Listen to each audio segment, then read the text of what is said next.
page turners, and welcome back to the channel. I'm Matthew, the man with a hat who reads, and this is the reader problem tag. I was tagged to do this tag by Ginger Bibliophile. She tagged me when she did this video about a month ago, I think it was. I didn't get around to watching it even until recently, so thought, hey, I needed to do a tag again. It's been a little while, so here we go. This is the reader problem tag. I don't know who created the tag, unfortunately, but we're going to go ahead and do the prompts anyway. So prompt number 1. You have 20,000 books on your TBR. How do you decide what to read? I don't have that many on my TBR, I don't think. But anyway, how do I decide what to read? Well, I know it's not, a lot of people like their mood reading, and I used to do that too. I used to do a lot of mood reading, picking up books as I was like, oh, I'm in the mood for this. The problem is with that is there was times I didn't know what I wanted to read, and I'd spend an hour looking through all these books I had sitting around trying to decide what to read, and I didn't like doing that. It kills time I could have been spent actually reading said books. So now what I do is I make a TBR every month. I have my regular notepad with all the books I haven't read yet, wrote on it. And then I'll just write out, okay, we're going to read this, this, this, this, and this. Make a list of them. Usually about 10 to 15, depending on how big they are. And then I can just pick from that pile to read for the month. That way it limits down the pile I'm picking from. Sometimes I'll break the rules and just be like, oh, I'm in the mood for this, and I'll grab something else out. But usually I stick it to that pile if I'm planning on reading it. That's just kind of how I do it. So, prompt number 2. You are halfway through a book and not loving it. Do you DNF or continue? If you've watched the channel for a while, you know I very rarely DNF a book. I have to be really having a huge problem with it, because usually I want to give the author that I at least read their book cover to cover. It's got to be really not working for me to DNF it at any point this time. I did DNF a book earlier this year because it was really just, I wasn't understanding any of it. I wasn't enjoying it. I finally let it go about 80, 90 pages in, I think. Maybe I was over 100, I don't remember. It was not working for me, and I let it go. Usually though, like I said, I usually continue on with it. Jade City would be a good example. I know people love that book to pieces, and I'm in the minority on that, but I did consider DNFing it. But I did make it through that book, but I'm not going to read the rest of the series. So I'm technically DNFing the series, but I did read the first book. So, prompt number 3. The year is almost over and you're close, but so far from your Goodreads goal. Do you try to catch up, and how? It depends on how far we're away. If I'm like 20 books away, it ain't happening. Right now, as of this recording, I have to read 11 more books to meet my goal for the year. I think I can do it. It's going to be close. It'll probably come down to the last day of the year, me sitting here scrambling, trying to get a book read. But a good way to do it is shorter books. If you have like a bunch of books that are like really thin. Of course, stupid me picked a bunch of fat books for the month because I'm an idiot. But I don't know. I'm going to try to hit the goal yet. It comes down to how big the books are. If they're smaller books, you can read more of them, obviously, to catch up. If it's too wide of a margin, I'll just do the best I can and hope for the best from there. So, prompt 4. A series you love has mismatched covers. How do you deal? I hate that. I think everybody hates that. You're getting a series, and all of a sudden they change the size of them as they're coming out, and they don't match on the shelf, and it's annoying. And I mean, I think I have some right here, actually. No, I don't. Never mind. I fixed those. Usually I'll let it go.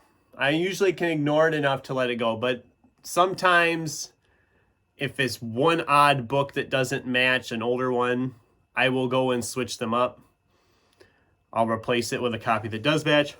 I know my X-Heroes series, I think it was the 3rd or 4th book, I didn't have the same size or anything, and it bothered the heck out of me. And I finally found the copy of the one I didn't have that same style cover and switched it over. And I know there's other ones I've done that too also, but most times it doesn't bother me, namely because I don't have a lot of shelf space. So you don't notice it as much because they're just in stacks in the closet or wherever. But I try to ignore it, but sometimes it's really hard to ignore it. Because sometimes it just really irks you to no end. Prompt number 5. Who do you bond with over shared feelings against a popular book? Who do you bond with over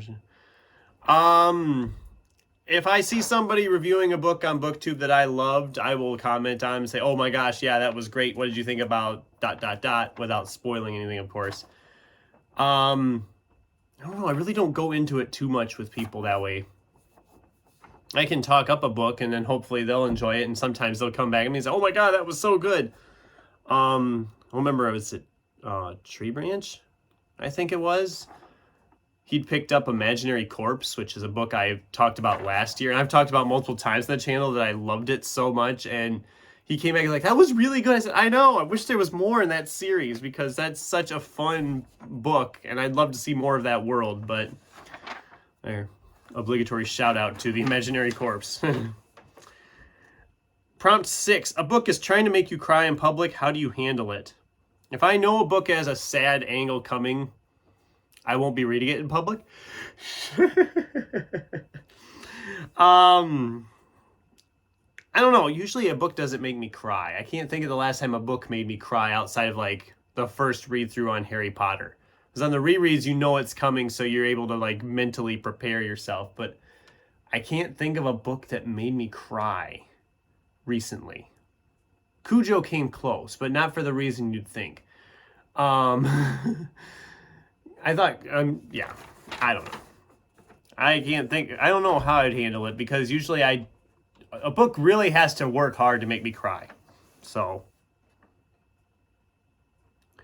Prompt number 7, a sequel came out, but you've forgotten a lot of the previous book. What do you do? Well, there again, it depends on the book and how long it's been since I've read it. Because usually my memory for books, and my memory in general, I lodge a lot of stuff up here. There's stuff lodged in here.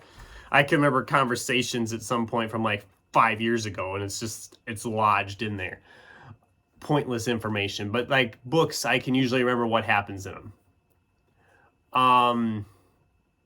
In some cases, though, you just want to have that fun reunion with them. I know in January I'm going to be doing the Jack West Jr. series by Matthew Riley again because I finally have the last 2 books in that series, but it's been like 3 years since I read the last one and even farther back for the earlier ones. So I'm thinking I'm just going to revisit the whole series beginning to end and really enjoy myself with that. Some series you don't need to do that. I mean, some of them are big enough. I mean, as much as I'd love to sit and reread the whole Dresden Files right before the new one comes out, whenever that will be, I'm probably not going to do that. I mean, there's like, what, 60 books there? Or, well, like, I know Ginger mentioned the Sigma Force series from James Rollins, but that's a massive one too, because those books are bigger than the Dresden Files books, and there's a lot of them as well. But those you don't, I mean, those you have like a few things that carry over, but a lot of it you don't need to. I mean, you can literally jump into that series wherever, really. But you'll miss some of like the backstories on characters, so I don't recommend doing that anyway, but whatever, you know what I mean. I don't always feel I need to revisit all of them at that time. It's fun, but usually if I just want to go in and it's been long enough, I might just even look up a synopsis of like the previous book or books online. I mean, that's almost easy enough to do. You just read enough, you're like, oh yeah, I remember this and this and then this and this. Prompt 8. You don't loan your books to anyone. How do you politely tell them no when someone asks to borrow one? I learned this the hard way. I loaned a book to somebody one time, and I never got it back from her. She stopped talking to me and wanted nothing to do with me, and that was the last I saw that book. I replaced the book, and with half-price books, it wasn't that big a deal. I think it was like $5 to replace it, but it's the whole thought of it that counts. So I very rarely will loan a book off to anybody outside of like family. Like if my sister or my mom wanted to read one of mine, I'd say, yeah, here you go, sure, whatever. Or even my grandma, I've loaned her stuff before too. But sometimes that takes forever to get back because she sends them off to her people and just... I had one I loaned her one time and it took like 2 years before it got back to me, and I was like, I was even starting to think, did I keep it or did I get rid of it? I don't even remember anymore. But so I usually, if someone asks about something, I'll say, oh, well, check your library or whatever. I'm just like, I just don't trust people like that. I know it's a bad attitude to have, but I've been burned before, so I don't do it anymore. Prompt 9, how do you get over a reading slump? Well, I haven't really... Usually if I end up in a reading slump, I just try to power through it, or I pick up a book I know I'll enjoy, a genre I enjoy or whatever, and I'll just kind of try to power through it. You might say I had a slump earlier this summer. I want to say around July, August. It seems like there was a little bit of a slump, but I just kind of powered through it because I still wanted to get stuff read. I mean,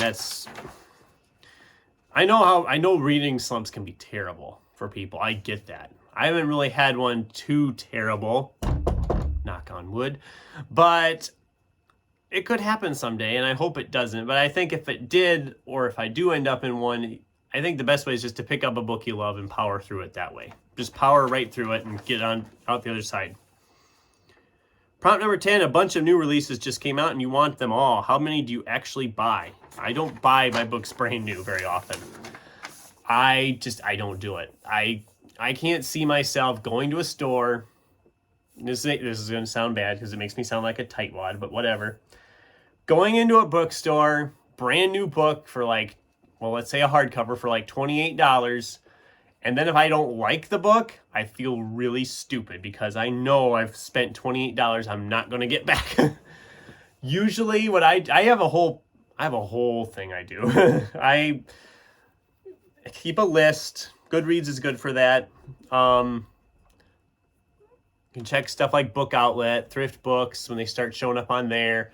Edward R. Hamilton Bookseller Company, they usually stock a lot of overstocks and stuff. My local library. A book, I have to really trust the author or know the author to pick up a book brand new or know that it's something I'm going to enjoy. I don't say, there's some, I do buy some books new, obviously, but a lot of the times I won't do it. If I go to Barnes & Noble, I'm looking for something specific I know I'll enjoy, or I'm digging through their bargain corners or whatever. Which, like BAM has an amazing clearance section. They always have a huge clearance section. I find a lot of books there in really, brand new condition, but they're just dirt cheap because they can't move them. But I don't know. I try. I can't buy them all. If I bought all the books I wanted to read at one time, I wouldn't be able to film because there'd be books stacked in front of me. I'd have books stacked everywhere, in the room, in the house, all over the place. Outside, I'd have them probably stacked up in boxes stored outside yet because I don't know where to go with them anymore. But people think my TBR is out of control now. Imagine that. Prompt 11, how long do books sit on your shelves before you actually read them? Well, that depends on the book. I'd say most of them, probably 6 months to a year, depending on it. If it's an intimidating one, it might be longer. I'd say a year, 6 months to a year and a half. If they go much more than that, I have to really sit down and say, okay, what am I waiting for on this thing? Am I ever going to read this? Should I just let it go and get rid of it? Which I have done. There have been some books recently I was like, okay, I've had this book sitting here for frickin' ever and I haven't even thought about picking it up. It's time to let it go. Most times though, I'm trying to get into a better pattern for next year that I'm going to be looking closer at how long certain books have been sitting here and actually try to get them tackled. Right now I know Tad Williams' Otherland, City of Golden Shadow, is it called, I believe? That's been sitting here for like 2 years, and I need to get that thing out of here. I need to get it read and decide if I want to continue on with the series or just let it go. So I'm going to try to be more strict on getting books read that I've had sitting here a long time. I mean, does it matter how long they sit here? I mean, in some cases, if you know you're going to enjoy it, I don't know. It's not like I've got a ton of display shelves. I'm holding books I'm never going to read. Most of the books that you see on the shelf behind me or there's some on other shelves are stuff I've read and know I liked, or there's sequels to them that I know I will like when I get to them. I should go through this shelf. I know there's a couple on here I was debating getting rid of. That'll be a New Year project also. So that was the reader problem tag. I'm not going to tag anybody specifically. If you see the video and you want to do the tag, by all means, feel free to do it and consider yourself tagged. And what did you guys think? Do you agree with any of these comments I've made? Are you shaking your fists at me because I didn't love Jade City? I'm sure you are, but that's okay. I'd love to get a discussion going with you in the comments down below. Thanks for watching, and until next time, keep turning pages.